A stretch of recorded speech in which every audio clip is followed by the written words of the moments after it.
நம்மளும் ஒவ்வொரு காரியமும் செய்யும் போது நம்மளுடைய இலக்கு என்னவா இருக்குது? நம்ம என்ன ஒரு எண்ட் கோலுக்காக நம்ம காரியங்களை செய்யறோம்?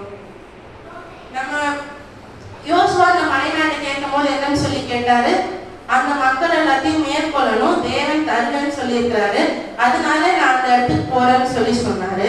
நம்மளுடைய இலக்கு என்னவா இருக்குது? காலேப் எப்படிப்பட்ட தேசத்தை தேடி போனாரு? ஒரு மலைநாடு தேசத்தை தேடி போனாரு. நம்ம லோத்து பார்த்தோம் அப்படின்னா அவர் எப்படிப்பட்ட தேசத்துக்கு போனாரு? பார்க்கறதுக்கு செழிப்பா இருக்கிற ஒரு தேசமா போனாரு. அங்க மலைகள் இருந்துச்சு, மலைகள் பக்கத்துல சோதோம் கொமோரா இருக்குது. சோதோம் கொமோரா பார்க்க எப்படி இருந்துச்சு?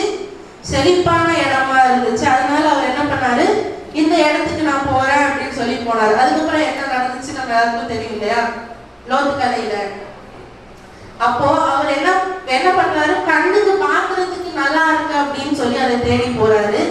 காலேப் என்னத்தை தேடி போறாரு?